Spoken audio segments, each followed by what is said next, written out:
पिता परमेश्वर, धन्यवाद देते सुंदर समय के लिए, आपके वचन के लिए धन्यवाद देते कि आज के वचन से आप हमसे बातें कीजिए ताकि हमारा जीवन बदल जाए पिता, और हम एक नए दिशा में हमारे जीवन को लेके जाए पिता।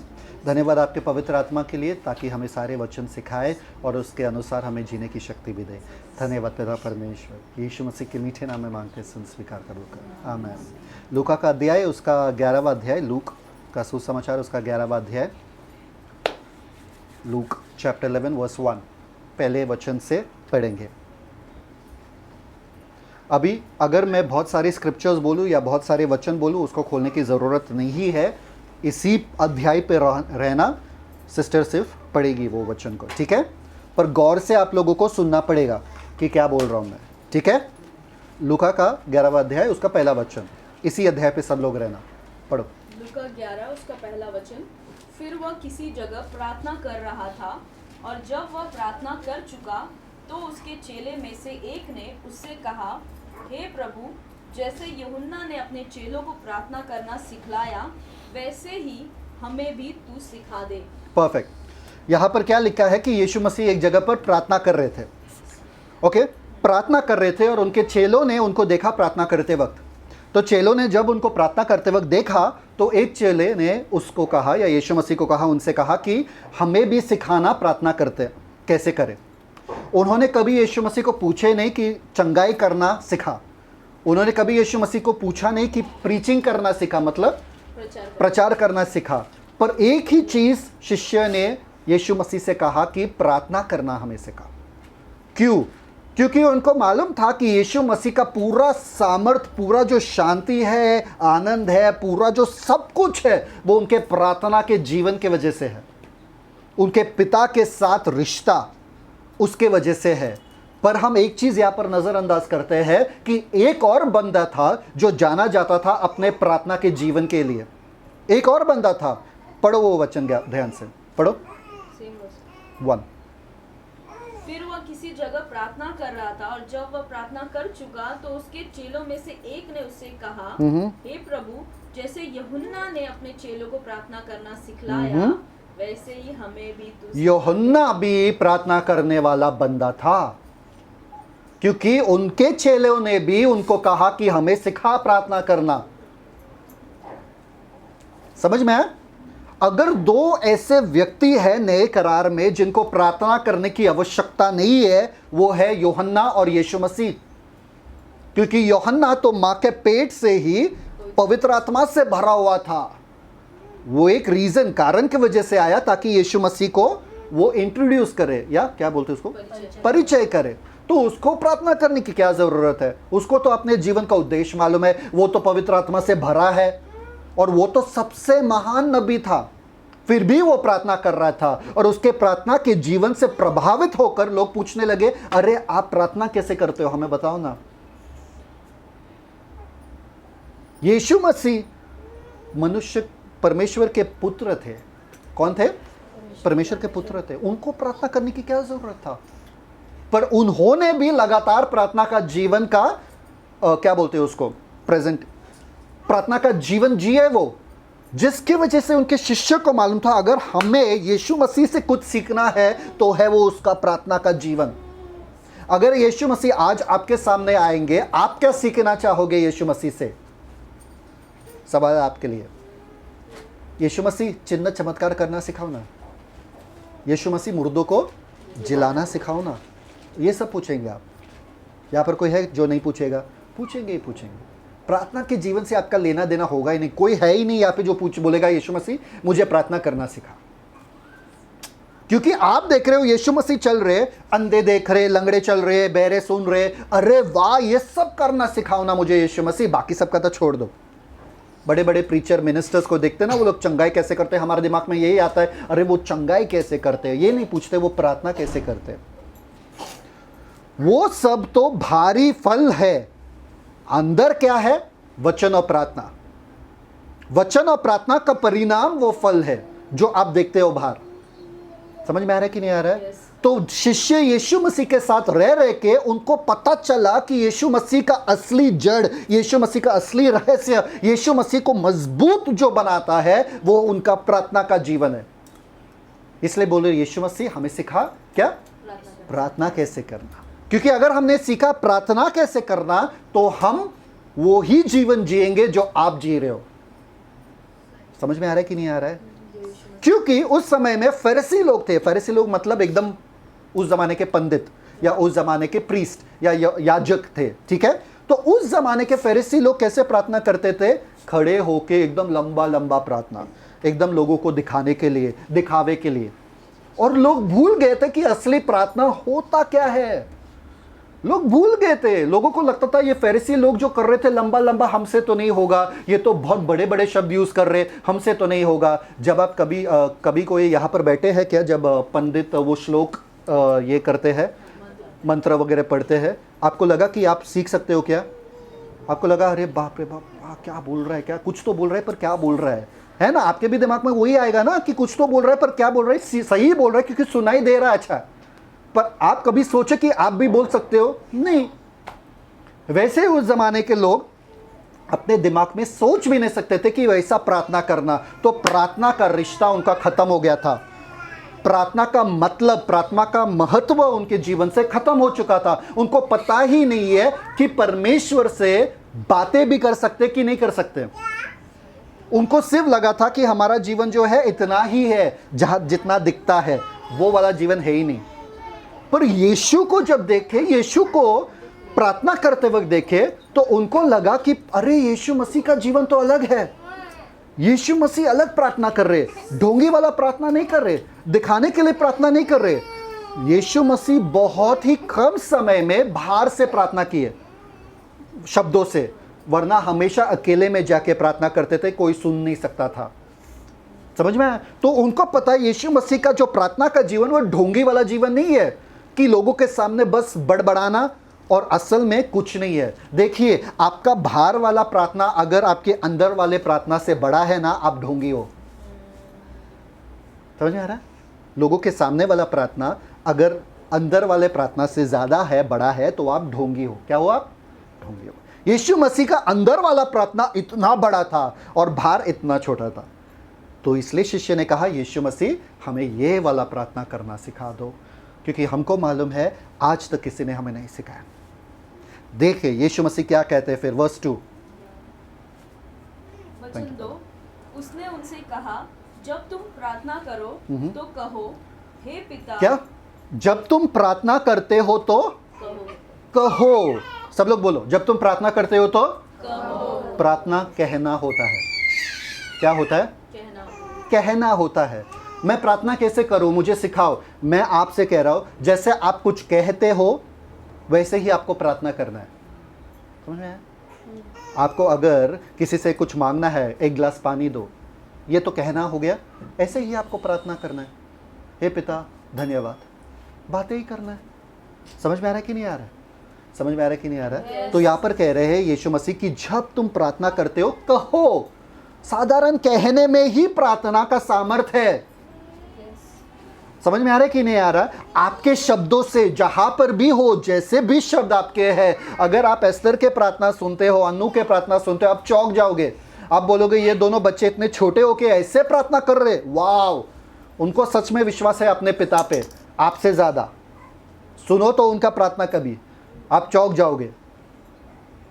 कहना होता है, बातें करना होता है। अब्बा धन्यवाद, आज ये सांस के लिए धन्यवाद, आज मैं उड़ गई धन्यवाद, या उड़ गया धन्यवाद, आज ये पैसे के लिए धन्यवाद, ये जॉब के लिए धन्यवाद, ये नौकरी के लिए, ये बच्चे के लिए धन्यवाद पिता, थैंक यू। आज मैं सब्जी बनाने के लिए जा रहा हूँ पिता, कौन सा सब्जी बनाऊँ, क्या बनाऊँ, कैसे बनाऊँ। बातें करते करते करते रहो। ये होता है प्रार्थना। प्रार्थना ये नहीं होता है आंखें बंद करके बस हाथ जोड़कर, ये नहीं होता है सिर्फ प्रार्थना। प्रार्थना एक सांस जैसे लेना होता है। जैसे आप सांस लेते हो, कितने जन सांस ले रहे हैं अभी? सब लोग ले रहे। पर सोच रहे थे क्या सांस लेने के बारे में? सोचते कोई? ये रुक रुक रुक रुक, बात मत करना, मैं सांस ले रहा हूँ। तो प्रार्थना ऐसे हम क्यों करते? रुको मैं प्रार्थना कर रहा हूँ, फिर बैठ के प्रार्थना करते नहीं। मैं लगातार परमेश्वर के साथ हूँ, बातें कर रहा हूँ। आप करो बात, फिर मैं वापस से बातें कर रहा हूँ। ये मेरा जीवन शैली है, ये मेरा जीवन है, ये मेरा पूरा लगातार चलता रहता है मेरे पिता के साथ बातें। ऐसा नहीं होता है जी मैं बंद करूँ आके। क्योंकि जब भी यीशु मसीह चलते थे, धन्यवाद पिता क्योंकि आप हमेशा मुझे सुनते हो, यीशु मसीह ऐसे कहते थे चलते चलते। समझ में आ रहा है? हमको क्या लगता है प्रार्थना संडे को ही होता है, पूरे हफ्ते भर नहीं होता है। या प्रार्थना से सुबह होता है, जब हम आंखें बंद करके बैठते हैं और बोलते हैं डिस्टर्ब मत करो, प्रार्थना कर रहा हो, डिस्टर्ब मत करो। नहीं, प्रार्थना आपका सांस जैसा होता है, आप सोचते भी नहीं हो उसके बारे में, आप लगातार उसी क्षेत्र में चलते रहते हो।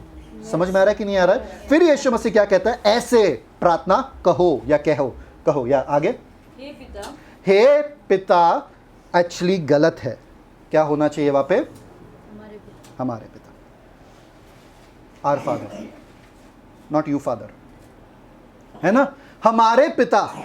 यीशु मसीह कह रहे हैं अगर तुमको सीखना है ना प्रार्थना का सही अंदाज या सही मतलब, ये हर रोज का रिश्ता होता है, हर रोज का रिश्ता होता है। और कहते हो क्या, मेरे पिता नहीं, हमारे पिता।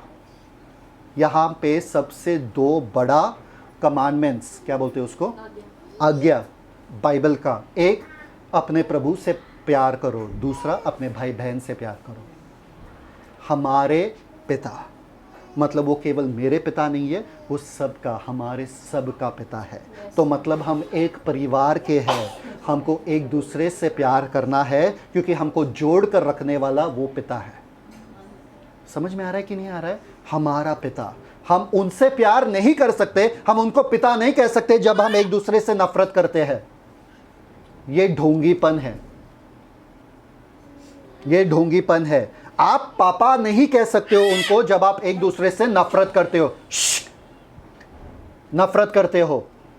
समझ में आ रहा है कि नहीं आ रहा है? बाइबल में साफ साफ लिखा है, अगर तुम कहते हो कि तुम परमेश्वर से प्यार करते हो और अपने भाई से नफरत करते हो जो आप देख सकते हो, और कहते हो कि परमेश्वर से प्यार करते हो जो नहीं देख सकते हो उनको, तो आप झूठ कह रहे हो। अगर ये रिश्ता नहीं बन रहा है ना, वो रिश्ते के बारे में सोचना मत, वो ढोंगीपन रिश्ता है। उनके सामने तो हर कोई जा सकता है क्योंकि वो दिखते नहीं है, वो दयालु है, वो कृपालु है, पर इन लोगों के साथ हमारा रिश्ता कैसा है जो हमको दिखता है, जो हमको चुभते हैं, I mean like you know, हमारे इसमें चुभता है कि इसके कड़वे शब्द है, इसके कड़वा व्यवहार है, इसका ये इसका वो। इन लोगों के साथ हम रह नहीं सकते, पर पिता के साथ हम रह, पिता सिर्फ आप और मैं, बस और कोई नहीं चाहिए। पिता बोलेंगे अगर ऐसा था तो मैं तुमको स्वर्ग बुला लेता था। पिता ने रखा और एक कमांडमेंट दिया, अगर तुम मुझसे प्यार करते हो एक दूसरे से भी प्यार करो। समझ में आ रहा है कि नहीं आ रहा? प्यार मतलब क्या, प्यार मतलब क्या, कोई बता सकता है प्यार मतलब क्या? जितना अपने आप से प्यार करते हो उतना ही एक दूसरे से प्यार करो। अपने आप से कितना प्यार करते हो? बहुत, है ना, बहुत ना, वैसे एक दूसरे से प्यार करो। अपने आप के गलतियों को कब कितना माफ करते हो? कितना माफ करते हो खुद के गलती को? हाँ, छुपा लेते हो ना। अगर गलती से कुछ हो गया, अरे छुपा लो, अरे डस्टबिन में डाल दो, अरे फेंक दो किसके आने के पहले, हाँ ऐसे करते हो ना। पर अगर किसी और ने किया, अरे देखो गांव वाले आ जाओ, देखो इन्होंने क्या किया, देखो, दिखाओगे। ये होता है क्या प्यार? नहीं। आपको कैसा प्यार करना है? जैसे अपना छुपाते हो गलती, वैसे लोगों का भी गलती छुपाना है, बड़ा चढ़ाकर लोगों को बताना नहीं है। समझ में आया? अगर आप वैसे करते हो तो ये रिश्ता खोखला है आपका। यहाँ पर कह रहे यीशु मसीह हमारे पिता, क्या उसके बाद मत्ती 6 अध्याय उसका 9वां वचन कहता है, सो तुम इस रीति से प्रार्थना किया करो, हे हमारे पिता तू जो स्वर्ग में है, तेरा नाम। हे हमारे पिता, अभी हमारे और पिता क्यों है? मैंने आपसे कहा पहले हमारे मतलब पहला ये रिश्ता ठीक होना चाहिए, फिर वो रिश्ता जोड़ दो, हमारे पिता, ठीक है। तू जो स्वर्ग में है, तू जो स्वर्ग में, पिता कहाँ पर है? स्वर्ग में है। हिब्रूज चैप्टर 11 वर्स 6 क्या कहता है? इब्रानी का 11 अध्याय मत खोलना, 11 अध्याय 6 वचन क्या कहता है कि बिना विश्वास के उसको प्रसन्न करना नहीं। आगे, क्योंकि जो कोई उसके पास आता है, परमेश्वर के पास आता है, उससे विश्वास करना है कि वो है और अपने खोजने वाले को प्रतिफल जरूर देता है। बिना विश्वास के परमेश्वर को प्रसन्न नहीं कर सकते। जो कोई उसके पास आता है उसको विश्वास रखना पड़ता है कि वो है। हे हमारे पिता तू जो स्वर्ग में है, हमें दिखता नहीं है, तू स्वर्ग में है। ये विश्वास दर्शाता है कि हमारे पिता जो है वो स्वर्ग में है। क्योंकि हमको देखे हुए बातों पर ही भरोसा है ना। पहले नहीं दिखा फिर मैं विश्वास करूंगा, है ना, है ना। अगर कोई कहा आपके नाम का एक बंगला बना है वहाँ पे, आप क्या कहोगे? हाँ मान गए, चलो पैकिंग करो, सब पैकिंग करो सामान। नहीं, आप बोलोगे क्या? पहला बंगला दिखा फिर पेपर दिखाओ, पेपर दिखाने के बाद फिर मुझे पता करने दो कि वो सच में मेरे नाम पे गया है कि नहीं गया, है ना। आप विश्वास नहीं करोगे जब तक आप देखोगे नहीं। हमको आदत सी लग गई है देखी हुई बातों पर विश्वास करना, पर यहाँ पर यीशु मसीह कह रहे हैं कि आपको ऐसा चलना है कि आपके पिता स्वर्ग में है, था नहीं, मरा नहीं है, जिंदा है, हमेशा का है, हमेशा के लिए रहेंगे। आपका पिता स्वर्ग में है। मैं अपने पिता से बात कर रहा हूं। देखिए, आपको मालूम है आप बंद कमरे में भी अकेले नहीं हो।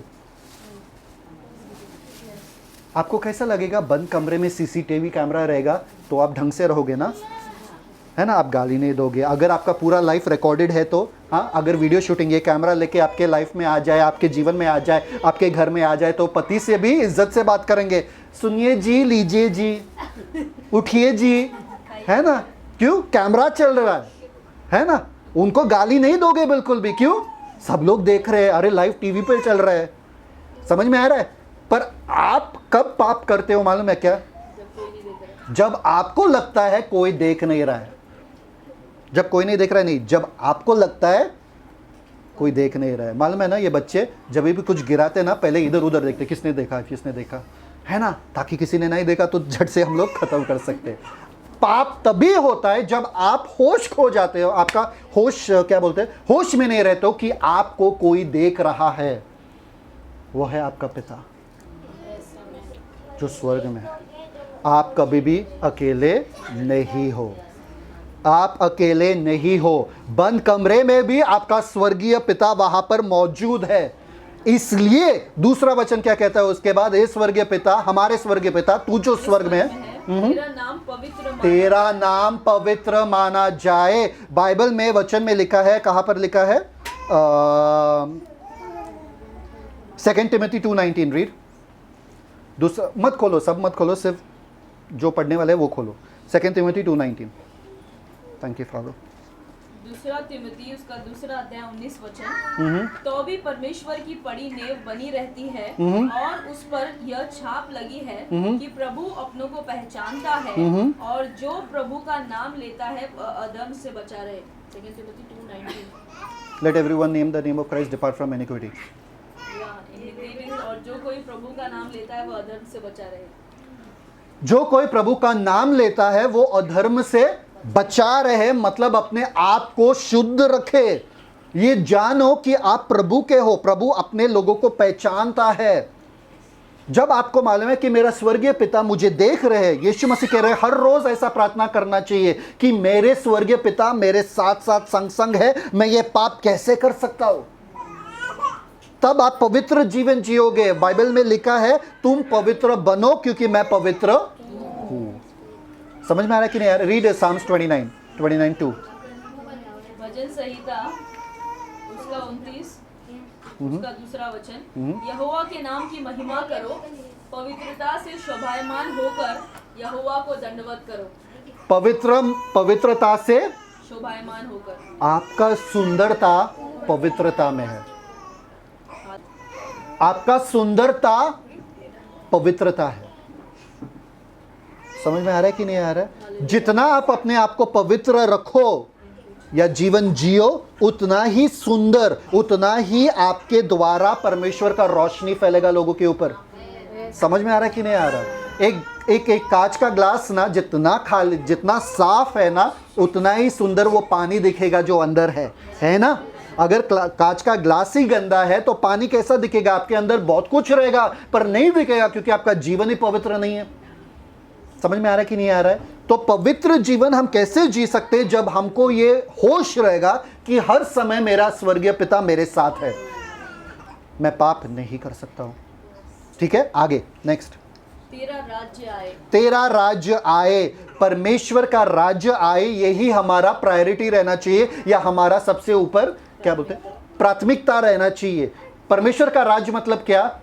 धोखाधड़ी नहीं होगा, परमेश्वर का राज मतलब क्या? पाप नहीं होगा। परमेश्वर का राज मतलब क्या? घूस नहीं देना पड़ेगा, चोरी नहीं होगा, हत्या नहीं होगा।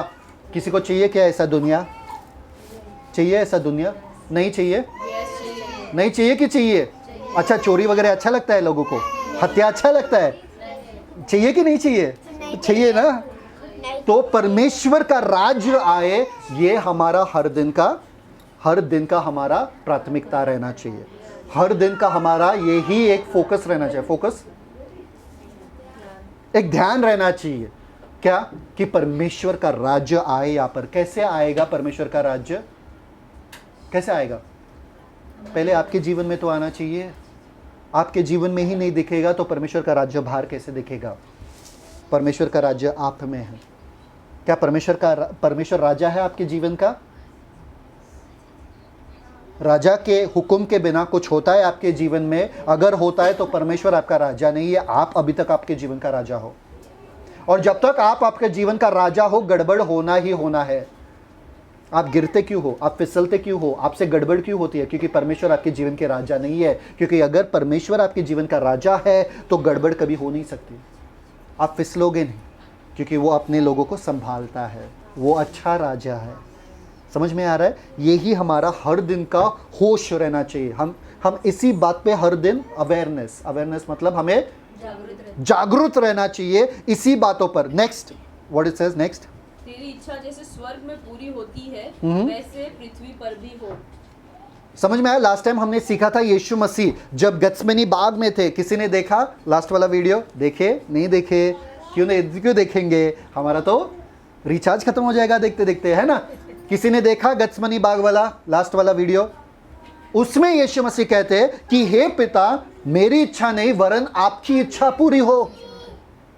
ऐसा ही हर दिन आपको परमेश्वर को कहना पड़ेगा, परमेश्वर ये मैं करना चाहता हूं पर मेरी इच्छा नहीं आपकी इच्छा हो। परमेश्वर ये मैं करना चाहता हूं, ये नहीं वरन आपकी इच्छा हो। और एक चीज मैं आपसे कहता हूं, परमेश्वर की इच्छा आपकी इच्छा से बहुत सुंदर है, बहुत ही बढ़िया है। परमेश्वर गलती नहीं करते।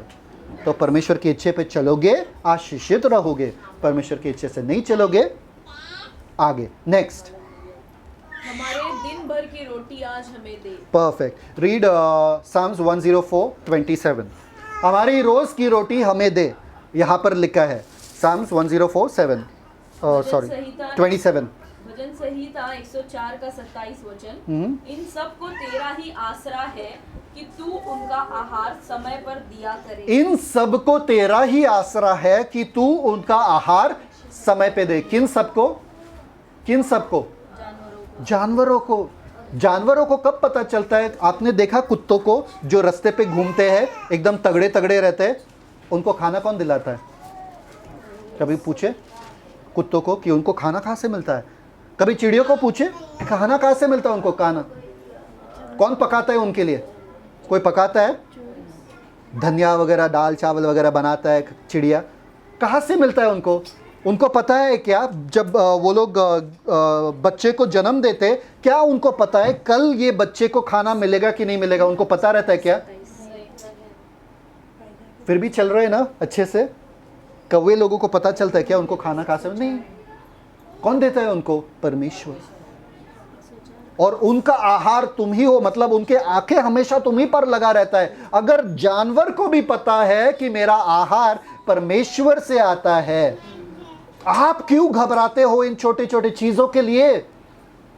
कल का खाना कहां से आएगा, पैसा कहां से आएगा, घर कहां से आएगा, ये कहां से आएगा, वो कहां से आएगा? क्यों? ये बच्चों को भी पता, ये क्या बोलते हैं, जानवरों को भी पता है, चिड़ियों को भी पता है कि मेरा आहार तो सबसे। कभी टेंशन देखा कुत्ते के चेहरे पे? घबरा तो होती है, पर टेंशन देखा कभी? क्या मेरे बच्चों को क्या मिलेगा, क्या मालूम क्या मिलेगा, ये वो, है ना? कभी देखे? चिड़ियों को देखे टेंशन में? हर दिन गाते रहते। क्यों? क्योंकि उनको भरोसा है अपने कर्ता धर्ता पे। वो तो उनका सृजनहार है, पर हमारा तो वो पिता है। समझ में आ रहा है? वो तो प्रार्थना भी नहीं करते। ये चिड़िया वगैरह प्रार्थना करते क्या पिता से? बातें कर सकते क्या पिता से? फिर भी पिता उनका ख्याल रखते हैं। और आपका ख्याल क्यों नहीं रखेंगे? कहते हैं रोज की रोटी। मतलब प्रार्थना रोज का होना चाहिए। ये प्रार्थना वाला जीवन रोज का होना चाहिए। समझ में आ रहा है कि नहीं आ रहा है? परमेश्वर के पास हमें रोज देखना है। नेक्स्ट वेरी इंपॉर्टेंट मुद्दा, चौथा नेक्स्ट और वर्स। जिस प्रकार हमने अपने अपराधियों को क्षमा किया है, वैसे ही तू भी हमारे अपराधों को क्षमा कर। अक्षमा जो है आपको रोज ब रोज आपको देखना पड़ेगा, जांचना पड़ेगा आपके जीवन में कि अक्षमा है कि नहीं है, अक्षमा है कि नहीं है।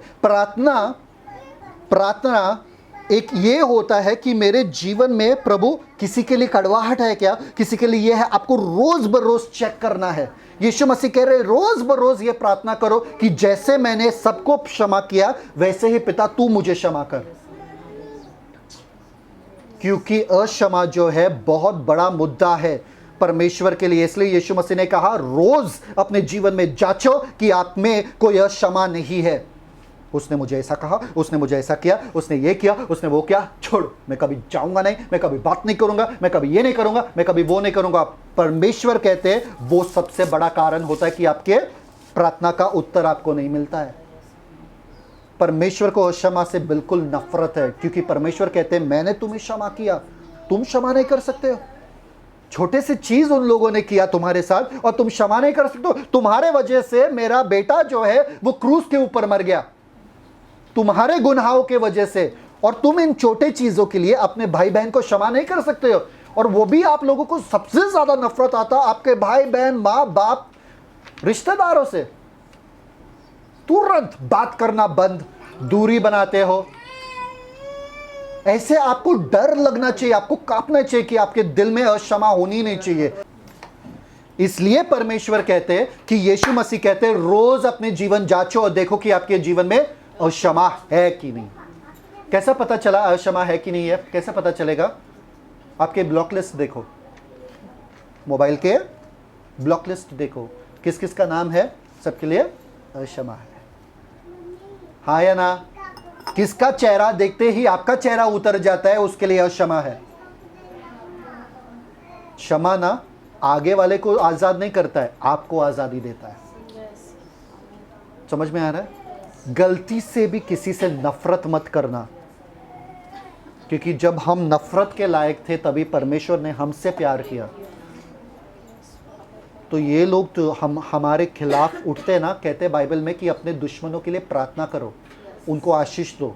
जो आपको श्राप देते ना उनको आशीष दो। ये होता है मसीह जीवन, असली जीवन। हम तो बड़े चढ़ के बड़े लाइक लड़ाई करने के लिए जाते हैं। अरे तूने मुझे ऐसा कैसा बोला, तू ऐसा कौन है, तेरा औकात क्या है, तेरा ये क्या है, तेरा वो क्या है, कौन हो, आपका औकात पहले मुझे बताओ ना, बाकी का तो छोड़ दो। आप थे कौन? फिर आप थे कौन? आप हो कौन? आपका औकात क्या? आप तो मिट्टी हो, एक सेकंड में मिट्टी में मिल जाओगे आप, एक सेकंड में। एक एक्सीडेंट में लोगों का जान चला जाता है, लोग चलते चलते मर जाते। कैसा? हार्ट अटैक आया। आपका औकात क्या है? कोई मनुष्य का औकात है ही नहीं जब तक वो परमेश्वर को नहीं जानता। अक्षमा अपने जीवन में बिल्कुल मत रखना, अक्षमा के लिए जगह नहीं है। रोज अपने जीवन में जांचो। परमेश्वर, पहले मैं आपके चरणों में आ रहा हूं प्रार्थना करने के लिए, पर उसके पहले मुझे जांचना है कि मेरे जीवन में अक्षमा है क्या, मैं इसको माफ करता हूं, उसको माफ करता हूं। परमेश्वर इनको आशीष कर, उनको आशीष कर। कैसे आप लोगों को माफ कर सकते हैं मालूम है क्या? उनके लिए प्रार्थना करके, उनको आशीष देके।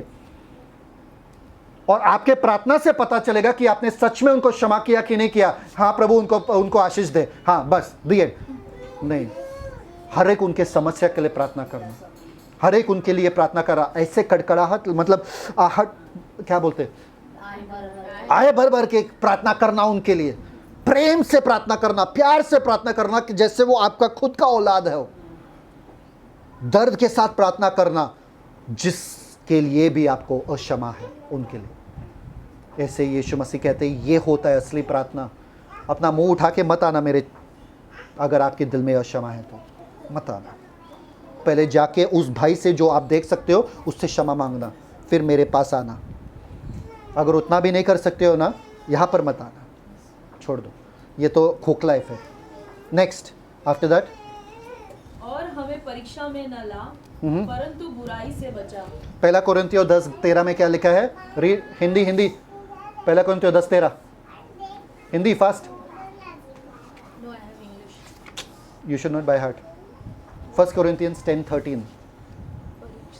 परीक्षा। हाँ, तुम किसी ऐसी परीक्षा में नहीं पड़े जो मनुष्य के सहने से बाहर है, हाँ। और परमेश्वर सच्चा है, हाँ। वह तुम्हें सामर्थ्य से बाहर परीक्षा में न पड़ने हाँ। देगा, वरन परीक्षा के साथ निकास भी करेगा कि तुम सह सको। तुम सह सको। परमेश्वर सच्चा है, परमेश्वर सच्चा है मतलब अरे मुझसे हो गया गलती नहीं, आपने चाहा करने के लिए इसलिए आप किए। अगर कोई परीक्षा में आप गिर रहे हो ना, आप जानबूझ के गिर रहे हो। अगर आप गुस्सा कर रहे हो ना, आप जानबूझ के गुस्सा कर रहे हो। परमेश्वर ने ऑलरेडी, परमेश्वर सच्चा है, आप झूठे हो। परमेश्वर सच्चा है, परमेश्वर ने दरवाज़ा रखा था कि आप वहाँ से जा सकते हो, गुस्सा नहीं कर सकते हो, वो पाप नहीं कर सकते हो। पर अगर आपसे पाप हुआ, वो आप चाहते थे कि आप पाप करो। अरे मुझसे हो गया गलती, मैं क्या करूं, मैं होश में ही नहीं था। कोई भी होश में रहता ही रहता है। पाप करते वक्त भी होश में रहता है, और ज़्यादा होश तो पाप करने के बाद आता है। अरे गलती हो गया, अरे पाप नहीं करना चाहिए, अरे ऐसा बोलना नहीं चाहिए था, अरे वो अरे अरे अरे वाला जीवन करना बंद करो। सब खोखला है। अगर आपको गुस्सा करने का मौका मिल रहा है ना, दरवाजा भी उसके साथ है, आप निकल सकते हो। अगर आप वो टेम्पटेशन में गिर रहे हो, वो मोह में गिर रहे हो, मतलब आपने चाहा कि आप वो मोह में गिरो। कितने रिश्ते खराब हो गए वो मोह में गिरने की वजह से। कितने रिश्ते खराब हो गए लोगों का, पता है? पूरा दुनिया में ऐसा ही ऐसा है, मोह में गिरने की वजह से। कोई कहता है कि मुझे लालच आ गया, मैंने चोरी किया। अरे अब तुमको जेल में बैठना पड़ेगा। मुझे गुस्सा आया, मैंने हत्या कर दिया। अरे तुम्हारा पूरा जीवन चला गया। समझ में आ रहा है कि नहीं आ रहा है? कुछ लोग क्या खाते, क्या खाते? कुछ तो रहता है ना, गुटखा वुटखा, क्या खाते? गुटखा खाते, स्मोकिंग करते हैं। आप चाहते हो, परमेश्वर ने आपके लिए रास्ता बनाया, पर हम तो चाहते हैं कि हम जल्दी मरे। हमको मरने में बहुत मज़ा आता है, तो हम चाहते हैं कि हम जल्दी मरे, समय से पहले मरे। इसलिए गुटखा खाएंगे, इसलिए स्मोकिंग करेंगे, सिगरेट वगैरह पिएंगे। क्यों? क्योंकि देर से मरने में, यार मरना तो आखिर में सबको ही है ना, तो जल्दी मर जाए। देर से क्यों मरे? कौन रुकेगा मरने के लिए? जल्दी मर जाए और अपने परिवार को अकेले छोड़ जाए, ताकि परिवार वाले ना सुकून से जीवन जिए हमारे बिना।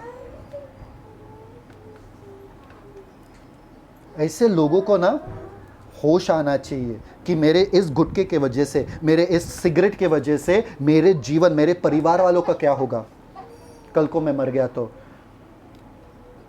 सोचो हम कैसे हैं कि परमेश्वर ने सिगरेट वालों के लिए भी, गुटखे वालों के लिए भी, शायद से, मुझे मालूम है गुटखा का, सिगरेट का, कि दरवाजा रखा पैकेट के ऊपर। पैकेट के ऊपर लिखा है, बड़ा सा चित्र वहां पर है, पूरा सड़ा हुआ लंग्स वगैरह सब, क्या मालूम कुछ तो, और कैंसर तुमको मार डालेगा। हाँ, देख देख के करते, क्या क्या बात है। फोटो के साथ वहां पर डाला है, फिर भी दिमाग नहीं आ रहा है।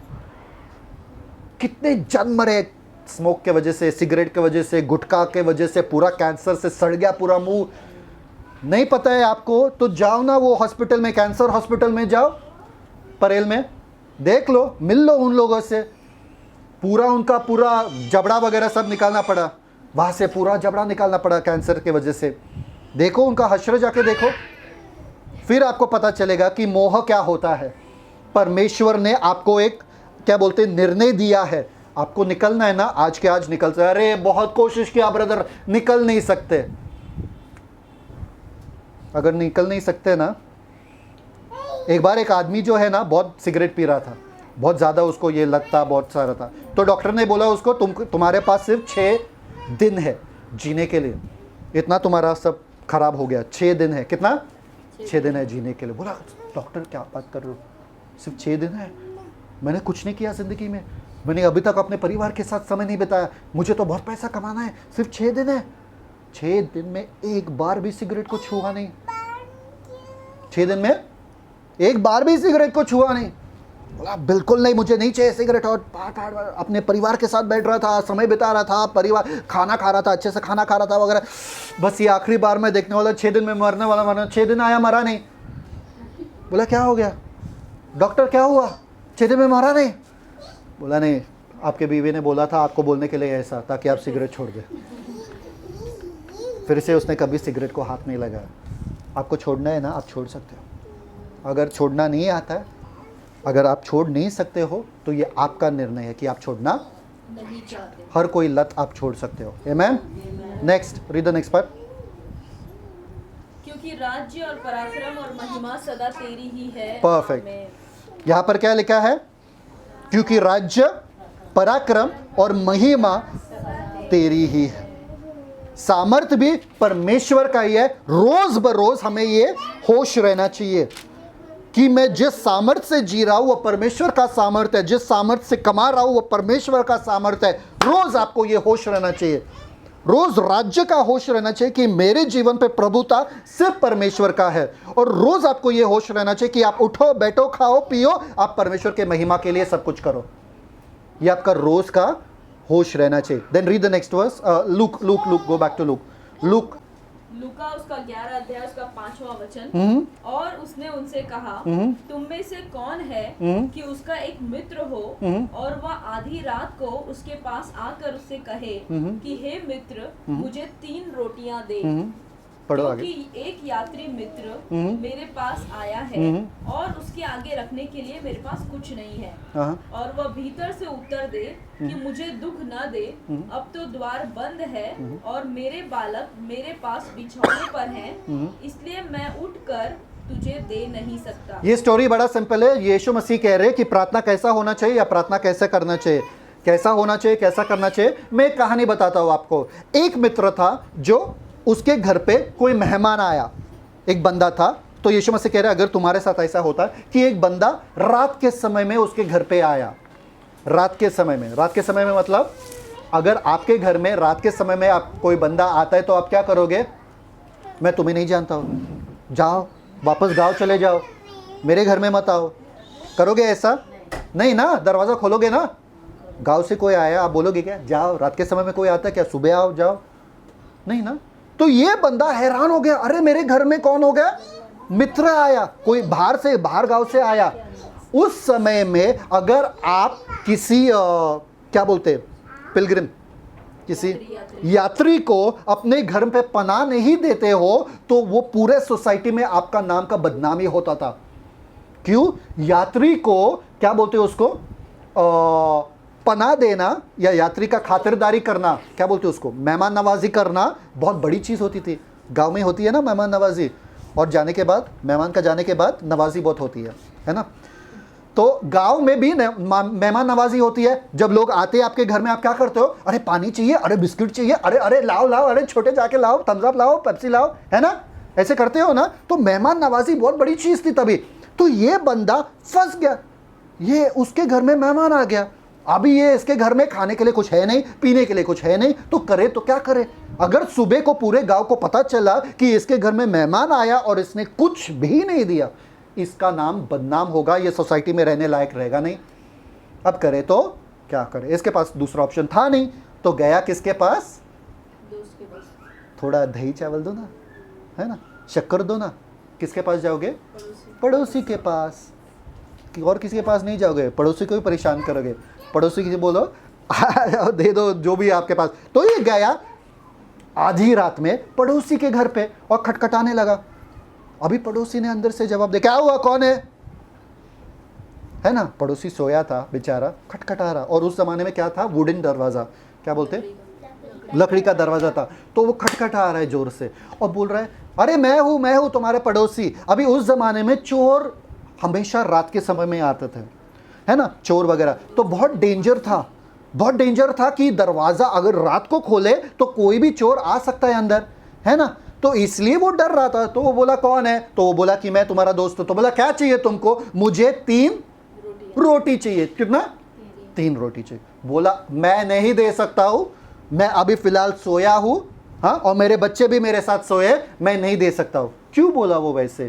क्योंकि उस ज़माने में क्या होता था, उस ज़माने में अगर आपको उठना पड़ता है, पुराने गांव में, अगर आपके गांव में भी अभी होता है ऐसा मुझे नहीं मालूम, अगर उठना पड़ता है ना, उस ज़माने में लाइट नहीं रहता था, उस ज़माने में लाइट नहीं रहता था, इसलिए उनको वो मोमबत्ती, वो लैंटन जलाना पड़ता था, लैंटन या मशाल जैसा रहता है ना, वो जलाना पड़ता था। वो सब उठ के ढूंढने के लिए पूरा परिवार उठ जाएगा, प्रॉब्लम हो जाएगा। सुबह बच्चों का स्कूल है, जाना पड़ेगा स्कूल में, तो प्रॉब्लम हो जाएगा। मैं बच्चों को नहीं उठा सकता हूँ, एक तो मुश्किल से बच्चे सोते हैं और उसके ऊपर से मैं उनके बीच में सोया, अगर मैं उठा तो दोनों बच्चे उठ जाएंगे, तो सॉरी मैं नहीं उठ सकता हूँ, है ना। तो बोले सॉरी मैं तो बिल्कुल भी 3 रोटी नहीं दे सकता हूँ। क्या हुआ? वो बंदा चला गया। देखो क्या हुआ, पढ़ो। मैं तुमसे कहता हूँ, यदि उसका मित्र होने पर भी उसे उठकर ना दे, तो भी उसके लज्जा छोड़कर मांगने के कारण, क्या छोड़कर? लज्जा छोड़कर, क्या छोड़कर? लज्जा मतलब बेशर्म होकर। एक तो रात का समय है, समय तुम्हारा गलत है। एक तो तेरे घर पे आया बंदा, मेरा प्रॉब्लम है ही नहीं, मेरा समस्या है क्या? नहीं है, तेरा प्रॉब्लम है। तेरे घर में आया, तेरे पास रोटी नहीं है, तू आलसी है, तूने रखा नहीं, तुझे पता नहीं, ये तेरा समस्या है, तू मुझे परेशान क्यों कर रहा है? सब इल्लीगल था, सब गैर कानूनी था। इसमें एक भी लॉजिकल है क्या? एक भी लायक है कि मैं उठूं और उसको रोटी दूं? तू आलसी है। हाँ, रात के समय में तू आ रहा है मेरे दर पे, ये समय भी गलत है, तेरा मांग भी गलत है, तेरा पूछना भी गलत है, सब गलत है। फिर भी वहां पर क्या लिखा है? उसके लज्जा छोड़कर मांगने के कारण उसे जितनी आवश्यकता हो उतनी उठकर देगा। बेशर्मी के कारण। क्यों बेशर्म क्यों था? नंबर 1, दूसरा ऑप्शन था नहीं, इसलिए बेशर्म था। नंबर 2, उसको पता था कि मुझे शर्मिंदगी जो महसूस होगी बाहर वो अलग है, उससे अच्छा ये बेशर्मी में दिखाओ। अगर मुझे वहां पर नाम बदनामी होगा वो बहुत बड़ा है। एक बंदे के सामने ठीक है, पूरे गांव के सामने ठीक नहीं है। समझ में आ रहा है कि नहीं आ रहा है? समझ में आ रहा है कि नहीं आ रहा है? तो ये इसके पास दूसरा ऑप्शन था नहीं, और बहुत ही अर्जेंट था। ये बहुत ही अर्जेंट था। अर्जेंट था मतलब तुरंत चाहिए था, मुझे अब भी चाहिए, मैं इसके बगैर जाने वाला यहां से नहीं हूं। वो दोस्ती के कारण दिया क्या उसको? उठ के दिया, पर किस वजह से? बेशर्मी की वजह से। ये ठुकवा के सारे बच्चों को उठा ही लेगा, तो उसमें उससे अच्छा मैं उठ जाऊं, वरना वापस से बच्चों को सुलाना पड़ेगा, इतना आवाज कर रही है बंदा, है ना। मेरा प्रॉब्लम नहीं है।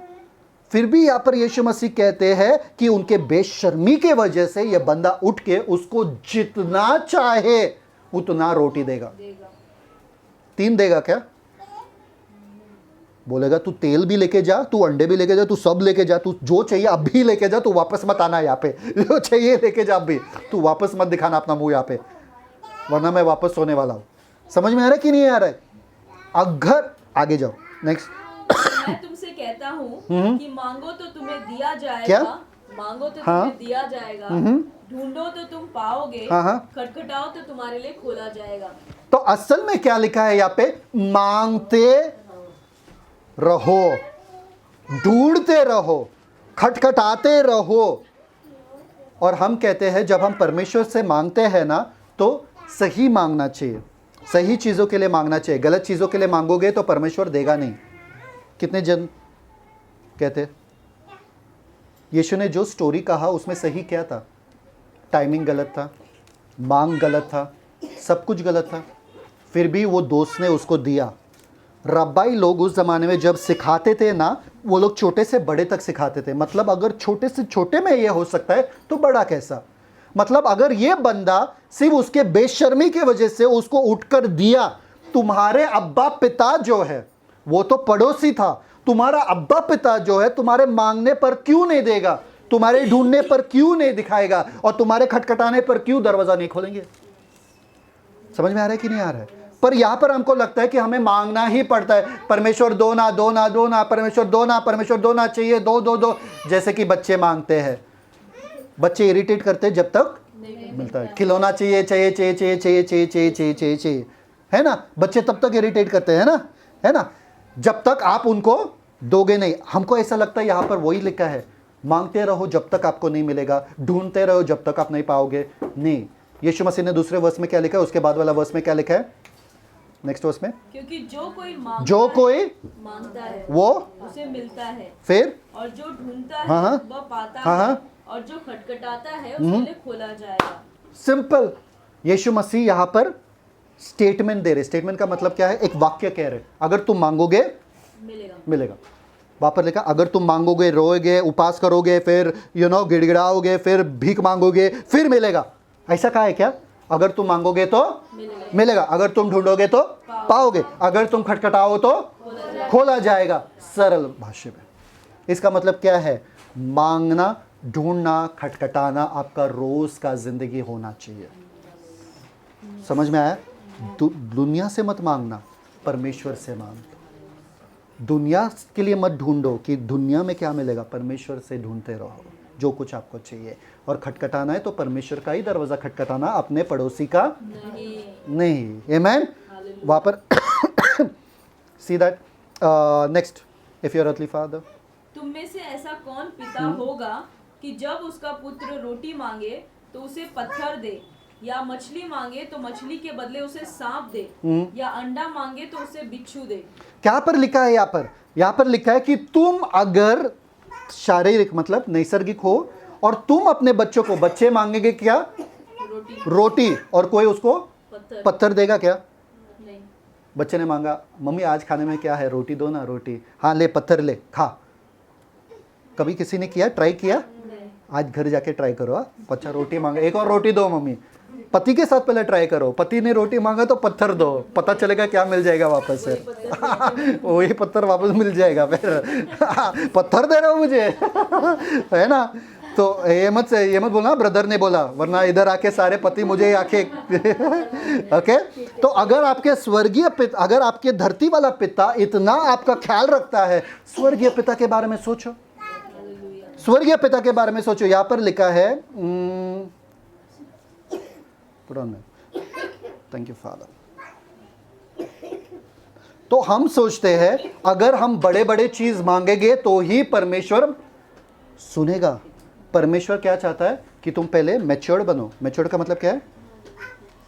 बड़े हो जाओ, बड़े हो जाओ। छोटे बच्चों को मैं ये सब नहीं दे सकता हूं, बड़े हो जाओ। आपको पता है परमेश्वर को बड़प्पन जो है ना वो खुश नहीं करता है। परमेश्वर को क्या खुश करता है? विश्वास। अभी तो सीखे थे, क्या खुश करता है? विश्वास। अगर तुम विश्वास से मांगोगे तो तुम्हें मिलेगा ही मिलेगा। पापा ने कहा क्या यहाँ पे कि तुम ब्रेड के लिए मांग रहे हो, तुम रोटी के लिए मांग रहे हो, पहले तुम बड़े हो जाओ फिर मैं तुम्हें रोटी दूंगा, अब पत्थर लो। कहा क्या पापा ने? हम मांगते तो परमेश्वर से रोटी पर पत्थर वाला जीवन जी रहे। हम मांगते तो अंडे के लिए पर क्या बिच्छू वाला जीवन जी रहे। हम मांगते तो मच्छी के लिए पर सांप वाला जीवन जी रहे। अलग ही जीवन जी रहे। हम मांगते कुछ और वाला जीवन जी रहे, और फिर भी हम खुश है। हम अच्छा ठीक है चलता है यार, परमेश्वर ने दिया तो अच्छा, परमेश्वर ने लिया तो अच्छा, तो प्रार्थना क्यों कर रहे भाई? समझ में आ रहा है कि नहीं आ रहा है? आपके पास सेकंड ऑप्शन है, दूसरा उपाय है। अगर परमेश्वर ने प्रार्थना का जवाब नहीं दिया तो क्या करोगे? पड़ोसी से मांगेंगे। पड़ोसी। आपके पास दूसरा ऑप्शन है, वो बंदे के पास दूसरा ऑप्शन नहीं था। आप रुक सकते हो, वो बंदा रुक नहीं सकता था, इसलिए आपको मिलता नहीं है। सब लोग बोलो मिलता नहीं है। सब लोग है, जिंदा है मेरे साथ कि सब लोग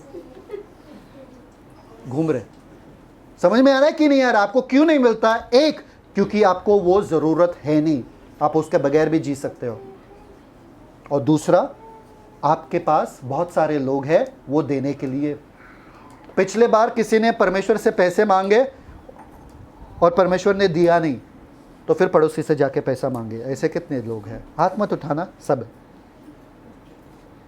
समझ में आ रहा है कि नहीं आ रहा है? अगर परमेश्वर नहीं देंगे और परमेश्वर भी रुके, ये 5 मिनट के लिए रुकना, और सब एंजल वगैरह बोलो अरे परमेश्वर मांग रहा है, नहीं 5 मिनट के लिए रुकना। 5 मिनट, परमेश्वर मुझे पैसा चाहिए, नहीं दिया, अरे सुनना पैसा है क्या, दो ना, मैं कल लौटाता हूँ, बस। तो परमेश्वर को आने की क्या ज़रूरत है? परमेश्वर को चमत्कार दिखाने की क्या जरूरत है? अगर आपके पास 10 जरिया है, अगर आपके पास सिर्फ एक जरिया वो है परमेश्वर और उसके अलावा कुछ नहीं, अगर परमेश्वर आपके लिए चमत्कार नहीं करेंगे तो आप मर जाओगे। अगर उस हद तक पहुंचोगे तो परमेश्वर आएगा आपके जीवन में। अगर आपके पास 10 जरिया है तो परमेश्वर को आने की जरूरत ही है नहीं।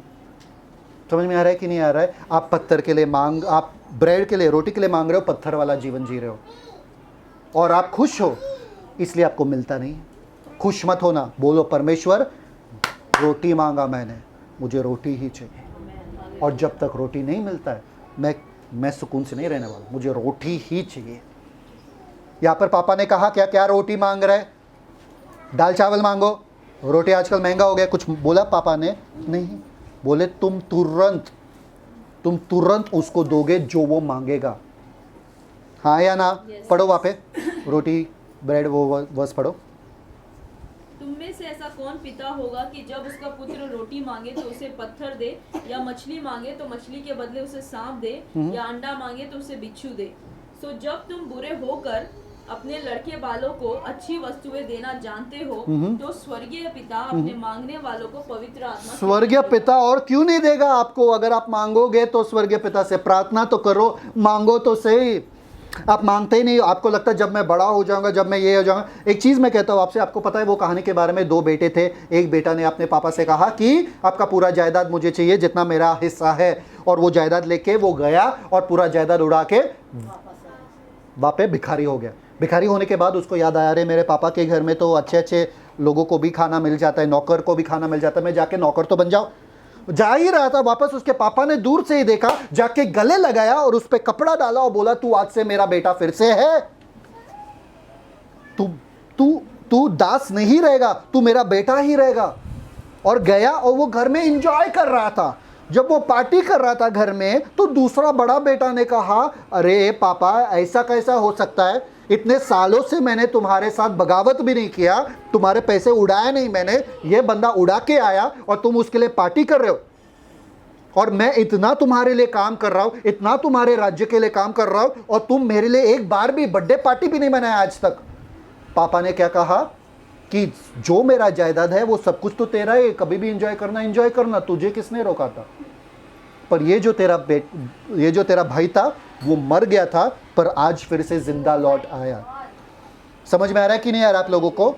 आप दोनों भाई में से कोई भी रह सकते हो। आप इतना रिलीजन में, धर्म में इतना फंस गए हो कि आप वो बड़े भाई के जैसे हो गए। आपको प्रार्थना में मजा ही नहीं आता है। अभी खत्म हो गया मजा प्रार्थना का आता ही नहीं मजा। आपको लगता है प्रार्थना करना पड़ेगा, अरे बैठना पड़ेगा, अरे प्रार्थना करना पड़ेगा, अरे 3 मिनट प्रार्थना हो गया, अरे 5 मिनट प्रार्थना हो गया। वो बड़े वाले भाई के जैसे हो। छोटा वाला भाई को सिर्फ विश्वास था और उसके पापा ने इतना सब कुछ किया उसके लिए। आपके स्वर्गीय पापा को विश्वास चाहिए, प्रार्थना वैसा होना चाहिए। ये धर्म वाला प्रार्थना नहीं। आपको कंटाला वाला प्रार्थना जो है ना, वो वाला नहीं चाहिए। आपको कंटाला वाला प्रार्थना हो रहा है आपके जीवन में, बदलो अपने आप को, बदलो अपने आप को। आपके पिता को इंजॉय करो, आपके पिता से खुश रहो, मांगो बिंदास पिता से। पिता आपके बेटे हैं, वहाँ पे आपसे प्यार करते हैं, आपको ना नहीं कहेंगे। अगर पिता आपको जो मांगा आपने अगर नहीं दिया, इतना जान लो कि वो उससे बढ़कर ही देंगे आपको। अगर जो आपने मांगा वो नहीं दिया, उससे बढ़कर ही वो देंगे आपको। समझ में आ रहा है कि नहीं आ रहा है? उससे कम नहीं देंगे, आपके मांगने से ज्यादा ही देते हैं वो। समझ में आ रहा है? देन रीड देखिए Psalms 37 वर्स 4 पढ़ो। Psalms 37:4। भजन संहिता उसका 37 का 4। यहोवा को अपने सुख का मूल जान, और वह तेरे मनोरथों को क्या? पूरा करेगा। तेरे मनोरथों को, यहोवा को अपने सुख का मूल जान। मेरे सुख का मूल कौन है? मेरे पति है। मेरे सुख का मूल कौन है? मेरे बच्चे हैं। मेरे बच्चे खुश, मैं खुश। मेरे सुख का मूल कौन है? पैसा है। पैसा है तो मैं खुश। मेरे सुख का मूल क्या है? धन दौलत सब है, अच्छा चल रहा है तो मेरे सुख का मूल वो नहीं। अगर यहोवा आपके सुख का मूल है तो क्या? तेरे सारे तेरे मनोरथों को पूरा। मनोरथों का मतलब क्या मालूम है? क्या? इच्छाओं को आपको मांगना भी नहीं पड़ेगा। आपने बस इच्छा किया किसी चीज का, परमेश्वर आपको दे देंगे। समझ में आ रहा है कि नहीं आ रहा है? इतना प्यार आपका पापा करता है आपसे। Read Psalms 2 verse 7 and 8। देखिए आपके बाइबल में लिखा है साम्स 2 वर्स 7 एंड 8। भजन संहिता 2 का 7 और 8 वचन। मैं उस वचन का प्रचार करूंगा जो यहोवा ने मुझसे कहा, तू मेरा पुत्र है, आज तू मुझसे उत्पन्न हुआ, मुझसे मांग और मैं जाति जाति के लोगों को तेरी संपत्ति होने के लिए और दूर दूर के देशों को तेरी निज भूमि बनने के लिए दे दूं। क्या मांग? जाति जाति जाति जाति मांग, जाति जाति के लोग। जाति जाति के लोग मांग। रीड आइज़ाया 45:11। आइज़ाया 45:11। यशाया 45 का 11 वचन। Thank you father. यहोवा जो इज़राइल का पवित्र और उसका बनाने वाला है, वह यूं कहता है, क्या तुम आने वाली घटनाएं मुझसे पूछोगे? क्या मेरे पुत्रों मेरे कामों के विषय मुझे आज्ञा दोगे? यहाँ पर क्या लिखा है? आने वाले बातों के बारे में मुझे पूछ लो ना, मैं बता दूंगा। कितने जन यहाँ पर बैठे जो परमेश्वर को पूछे आने वाले बातों के बारे में, हमें बता परमेश्वर। लिखा है साफ साफ कि पूछो तो सही, मैं बता दूंगा। हम जब प्रार्थना करते ना, हमको क्यों नहीं मिलता मालूम है क्या? क्योंकि हम कहते ये परमेश्वर का इच्छा जो हमने मांगा क्यों नहीं मिला परमेश्वर से, क्योंकि ये परमेश्वर का इच्छा नहीं है।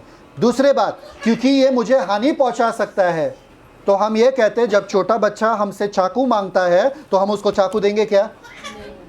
नहीं ना। क्यों? क्योंकि वो अपने आप को काट सकता है ना। Read Psalms 84 verse 11। 84 वर्स 11। भजन संहिता 84 का 11 वचन। क्योंकि यहोवा परमेश्वर सूर्य और ढाल है, यहोवा अनुग्रह करेगा और महिमा देगा और जो परफेक्ट। तो यहाँ पर लिखा है वो कोई भी चीज उनसे अच्छी चीज, कोई भी रखना छोड़ अच्छी चीज, सब लोग बोलो चीज। ये दुनिया में जीने के लिए चीज ही तो चाहिए। अच्छी चीज है क्या? घर चीज है, हाँ। पैसा चीज है ना।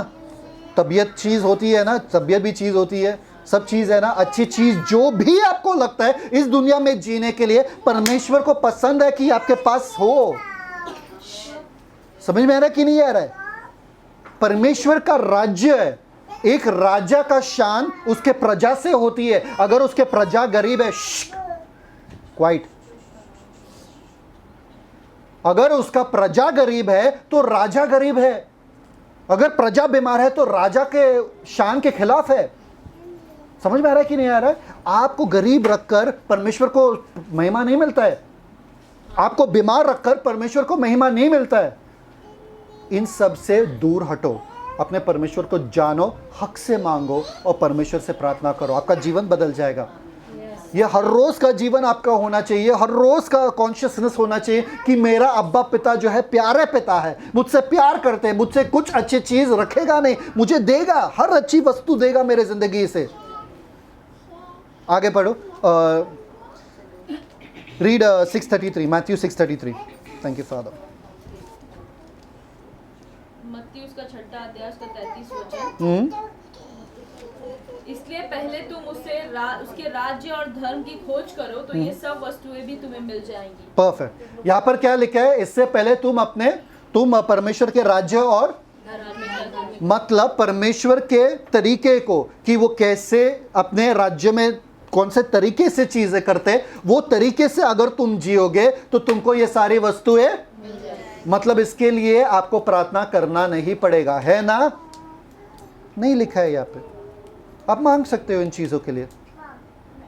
मुद्दा यहां पर यीशु मसीह ये कह रहा है कि जैसे अन्य जाति इन चीजों के लिए दौड़ते हैं, मेहनत करते हैं, ढूंढते हैं, दिन रात परेशान होता है, तुमको नहीं होना पड़ेगा। तुम मांग सकते हो, मांगने पे कोई पाबंदी नहीं दिया गया है। प्रार्थना में इन चीजों के लिए मांग सकते हो, पर तुमको दौड़ना नहीं पड़ेगा उनके जैसे, तुमको इसके बारे में दिन रात सोचना नहीं पड़ेगा।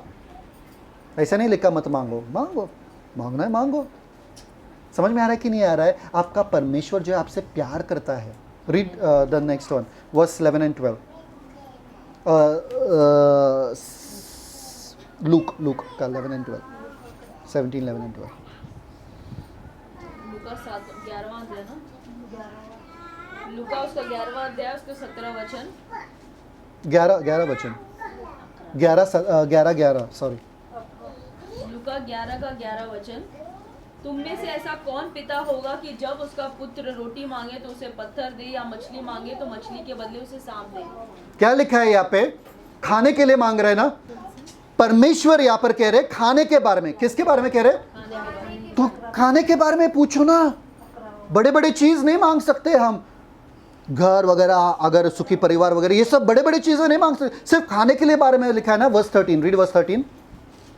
तो जब तुम बुरे होकर हाँ। अपने लड़के बालों को हाँ। अच्छी वस्तुएं देना जानते हो, हाँ। तो स्वर्गीय पिता अपने मांगने वालों को पवित्र आत्मा क्यों न अच्छे देगा? तोहफे। असल में क्या लिखा है? अच्छे तोहफे। अगर तुम बुरे होकर अपने बच्चों को अच्छे तोहफे, खाना तोहफा होता है क्या? नहीं। वाह। खाना तोहफा नहीं होता है।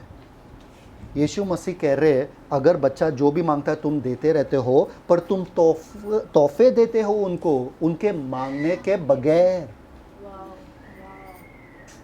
उनके मांगने के बगैर। तो तुम्हारा परमेश्वर जो तुम्हारा पिता है, जो अच्छे है, जो काबिल भी है आपको देने के लिए। आपका धरती वाला पिता के पास पैसा भी रह नहीं सकता है, कभी कभी उनके पास पैसा नहीं है देने के लिए, पर आपके स्वर्गीय पिता के पास कभी पैसे की कमी होती है क्या? मांगो ना जो मांगना है, आपके विश्वास के अनुसार मांगो उनसे। समझ में आ रहा है? यहां पर ही लिखा है। Okay, and then see being able, God is able, मतलब परमेश्वर सक्षम है, काबिल है कि आपको जो मांगो आपको दे। फिर उसके बाद ही इज विलिंग, वो चाहता है कि आपको आपके सारे जरूरतों को पूरा करे। वो जो आप मांगोगे वो देगा ही देगा। और आगे ही इज गुड, वो अच्छे पिता है। अच्छे पिता अच्छे तोहफे ही देंगे आपको। Okay, now contrast 6:8, Matthew 6:8 read, and 6:32, Matthew 6:8 and 6:32। Thank you, मत्ती Father. 6 का 8, मत्ती उसका 6 अध्याय 8वां वचन।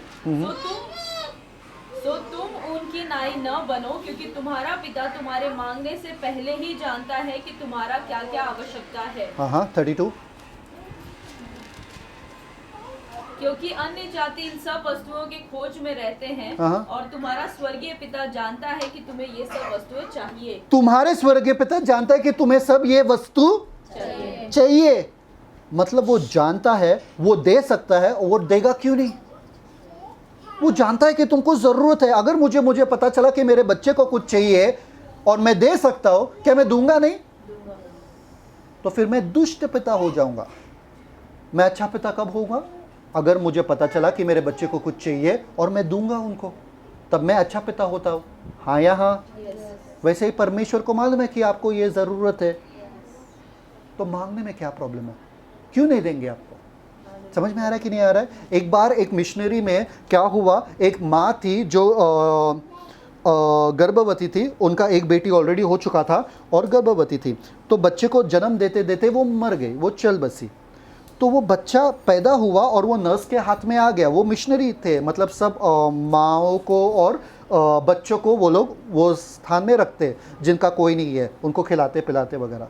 तो वहाँ पर जब देखे ना कि मम्मी मर गई, तो ये लोग सब सोचने लगे अभी ये बच्ची का और ये बच्ची का, दोनों बच्चियों का क्या होगा?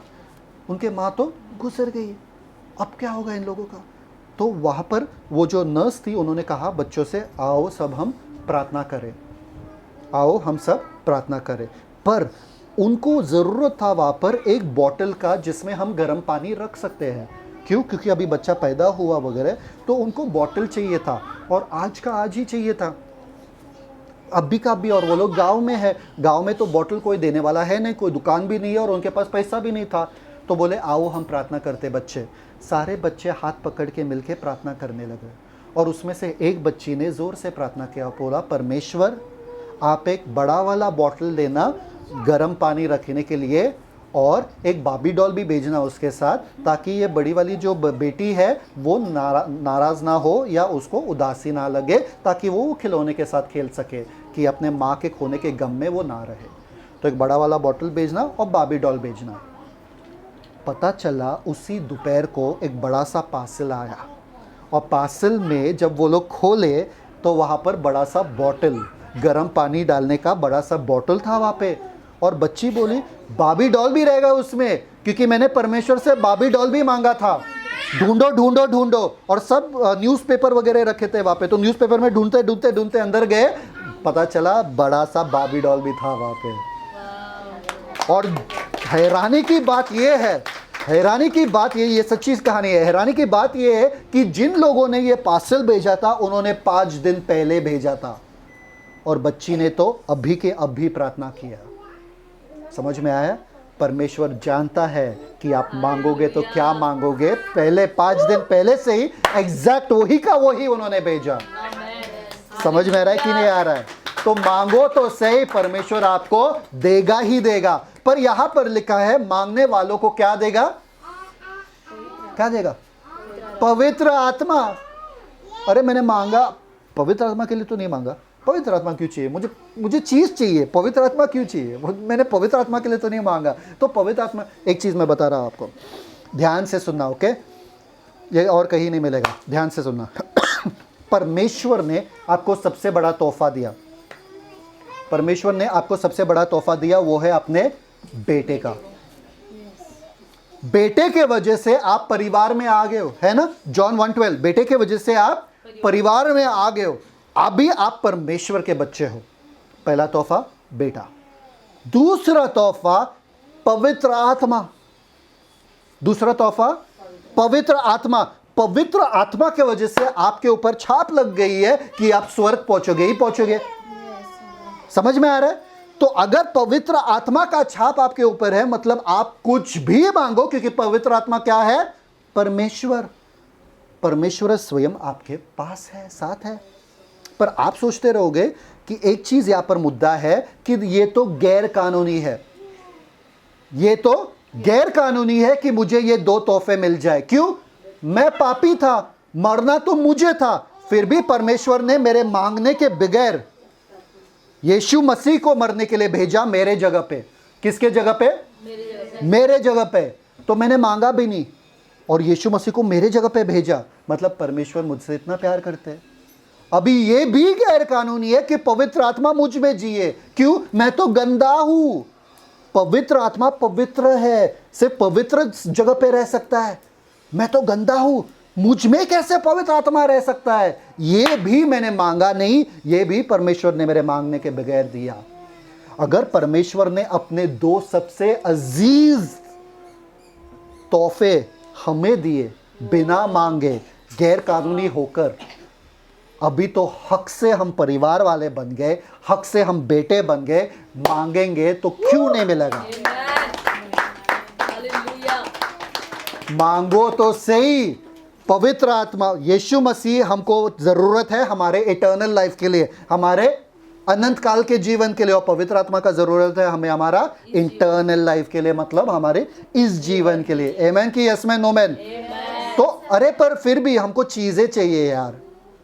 काश अगर मांगे पिता से तो हमको चीजें दे देते। पवित्र आत्मा लिखा है यहाँ पे, है ना? मत्ती का सुसमाचार आप लोगों के लिए परमेश्वर ने वो भी डाला, 7:11। मत्ती का सुसमाचार उसका 7वां अध्याय 11 वचन। सो जब तुम बुरे होकर अपने बच्चों को अच्छी वस्तुएं देना जानते हो, तो तुम्हारा पिता, स्वर्गीय पिता, अपने मांगने वालों को अच्छी वस्तुएं क्यों ना देगा? अच्छी वस्तुएं, वहां पर लिखा है पवित्र आत्मा। वो अलग दिशा में ले रहा है कि आपको पवित्र आत्मा कर दिया तो ये चीजें क्यों नहीं देंगे।